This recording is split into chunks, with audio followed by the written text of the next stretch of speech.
माननीय प्रधानमंत्री जी के विकसित भारत स्वप्न 2047 विकसित भारत स्वप्न को साकार करने के लिए हमें $14,000 पर कैपिटा लगभग 8 से 10 लाख रुपया पर कैपिटा इनकम तक पहुंचने के लिए प्रति वर्ष 12% ग्रोथ दर से बढ़ना होगा।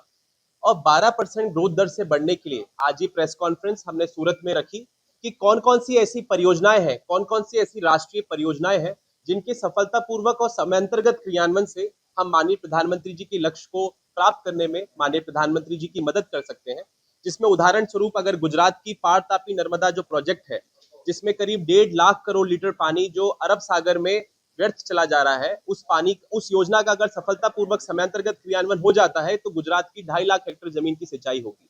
ऐसे ही राजस्थान में यमुना राजस्थान साबरमती नहर लिंक का अगर समयांतर्गत सफलतापूर्वक क्रियान्वयन हो जाता है तो 8 लाख हेक्टेयर जमीन की राजस्थान में सिंचाई की व्यवस्था होगी। कुल मिला के प्रधानमंत्री कृषि सिंचाई योजना, अटल भूजल योजना, जितनी भी ग्रामीण अंचल की जो योजनाएं हैं, इनका सफलतापूर्वक समयांतर्गत क्रियान्वयन हो जाता है तो भारत के 10 करोड़ जो किसान परिवार है, उनकी प्रति व्यक्ति आय 24,000 रुपए प्रति व्यक्ति सालाना जो अभी हाल में है, वो करीब 1.5 से 2 लाख रुपए तक पहुंच सकेगी। जिससे होने वाली मांग की उछाल में कपड़े की मांग, बर्तनों की मांग, ऐसे चौतरफा जो हमारे उद्योगों की मांग है, उस मांग की उछाल से भारत के 9 करोड़ लघु उद्योगों की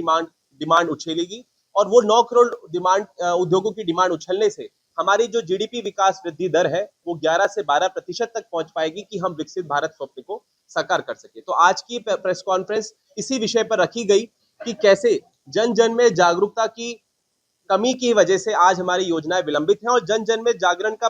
प्रसार करके ही हम अपनी योजना का सफलतापूर्वक समयांतर्गत क्रियान्वयन कर सकते हैं। चाहे वो परमाणु ऊर्जा मीठी बिरदी गुजरात का पावर प्लांट हो, जो क्षेत्रीय जन विरोध के कारण हमारा पूरे गुजरात को जो बिजली देने वाला था और एक स्वच्छ और हरित बिजली गुजरात को देता, वो क्षेत्रीय जन विरोध के कारण उस प्लांट की स्थापना कोवाड़ा आंध्र प्रदेश में करनी पड़ी। तो ऐसे सब उदाहरण जो हम 10 से 12 साल से गुजरात की भूमि में और राजस्थान की भूमि में देख रहे हैं, उन उदाहरण को देखते हुए हम भारत के 80 करोड़ जो ग्रामीण जन हैं, उनमें योजनाओं को पहुंचाएं कि कैसे विकसित भारत स्वप्न को साकार करने के लिए, जैसे स्वच्छ भारत मिशन साकार हुआ, जैसे श्वेत क्रांति साकार हुई, ऐसे ही आत्मनिर्भर गांव से ही बनेगा विकसित भारत, ये क्रांति हम साकार कर सके। और इसी के लिए आईआईटी खड़गपुर से पास आउट, भारत सरकार में पूर्व सलाहकार रहा, हाल ही में सर्वश्रेष्ठ ग्रामीण विकास पहल अवार्ड से सम्मानित,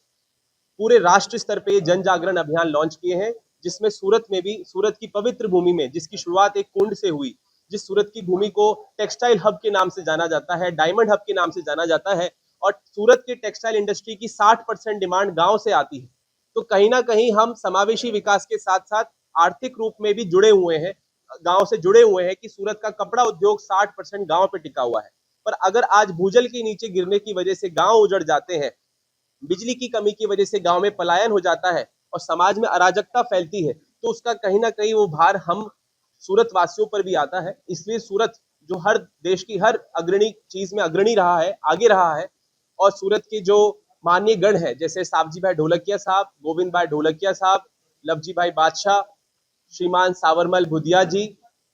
ऐसे कई जो माननीय गण हैं, मैं उनका आभार व्यक्त करना चाहता हूं कि उन्होंने सूरत की भूमि में मुझे आने का मौका दिया और सूरत की जनता तक ये विचार पहुंचाने का मौका दिया। और हम जैसे आईआईटीएन, अगर आप जैसे मीडिया का इस तरीके से सहयोग मिले तो अपनी कुर्बानी देने के लिए भी तैयार।